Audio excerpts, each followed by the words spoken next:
Joan of Arc, the peasant girl who shook medieval Europe. Introduction: A girl against an empire. History is usually written by kings, emperors, and generals. But sometimes history is changed by someone who should never have mattered at all. She was illiterate. She was poor. She was a teenage girl in a brutal, male-dominated medieval world. And yet she stood before kings, commanded armies, terrified enemy soldiers, and altered the fate of a nation. Her name was Joan of Arc. To some, she was a saint chosen by God. To others, a dangerous heretic. To her enemies, a witch.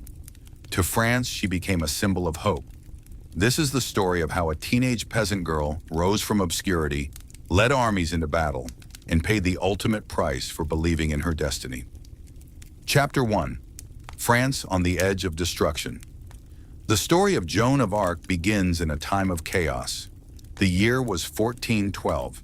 France was being torn apart by the 100 Years' War, a brutal conflict between England and France that had already lasted for generations.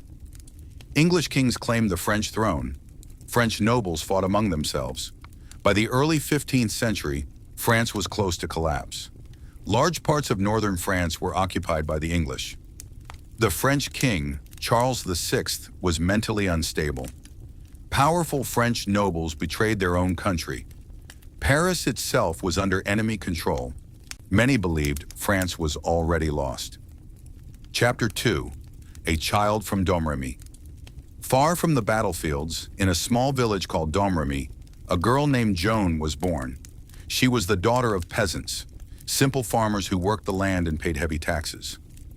Joan could not read or write. She spent her days tending animals and helping her family. She was deeply religious, attending church whenever possible.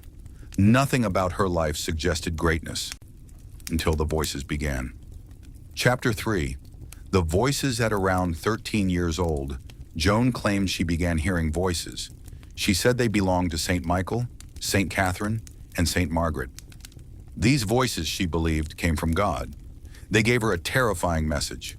France must be saved. The English must be driven out, and Joan must lead the way. At first, Joan was afraid. She resisted. She doubted herself, but the voices did not stop. As the war worsened and France's situation became more desperate, Joan became convinced this was her divine mission. She would do the impossible. Chapter 4. A peasant demands an army. At the age of 16, Joan left her village and traveled to meet Charles VII, the uncrowned heir to the French throne. She had no weapons, no money, no education, only faith. Court officials laughed at her, soldiers mocked her, nobles dismissed her as insane. But Joan refused to leave. Eventually, Charles agreed to meet her, out of curiosity more than belief. According to legend, Charles disguised himself among his courtiers to test her. Joan walked straight past everyone and knelt before the true prince. She told him things only he could know. The court fell silent. Chapter 5. Tested by the church. Before allowing Joan anywhere near an army, the church investigated her.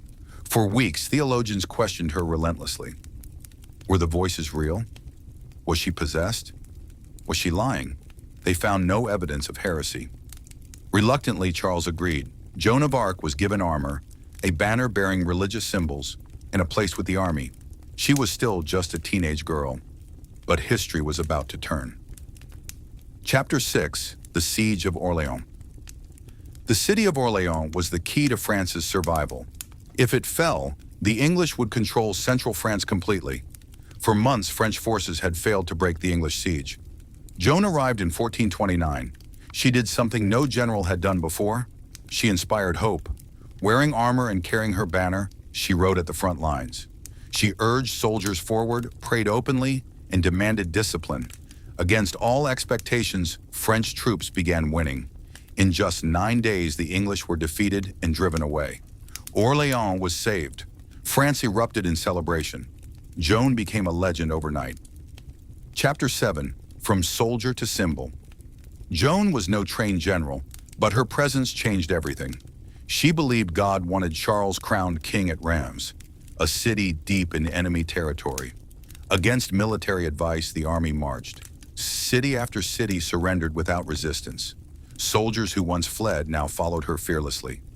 In July 1429, Charles VII was crowned King of France. Joan stood beside him. A peasant girl had fulfilled her prophecy. Chapter 8. The tide turns, but victory brought enemies. Many nobles were jealous.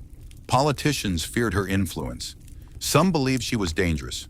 Joan wanted to continue fighting. The king hesitated. Without full support, Joan led smaller campaigns. Success became harder. In 1430, during a battle near Compiègne, Joan was captured by allied forces of the English. She was imprisoned. France did not rescue her. Chapter 9. A trial designed to kill the English did not treat Joan as a prisoner of war. They put her on trial for heresy. The goal was simple: destroy her reputation and prove her victories were the work of evil. For months, Joan faced interrogations. She was threatened with torture, mocked, trapped by legal tricks. She stood alone. Despite being uneducated, she defended herself with courage and intelligence that shocked her judges. But the verdict was decided long before the trial began. Chapter 10. Condemned Joan was found guilty. Her crimes included claiming divine guidance, wearing men's clothing, defying church authority. She was sentenced to death. On May 30th, 1431, at just 19 years old, Joan of Arc was burned alive in the city of Rouen. As the flames rose, she called out the name of Jesus. A soldier later said, "We burned a saint." Chapter 11. Death that could not silence her. Joan was dead, but her story was not. France continued fighting and winning. Within decades, the English were driven out almost entirely. In 1456, a new trial declared Joan innocent. Centuries later, the church declared her a saint. Today, Joan of Arc is remembered as a national hero of France, a symbol of faith and courage, proof that history can be changed by the most unlikely person. Conclusion: the girl who defied her age. Joan of Arc had no power, no education, no army of her own, no political protection. What she had was belief. In a world that told her she was nothing, she became unforgettable. Her life was short, but her legacy is eternal.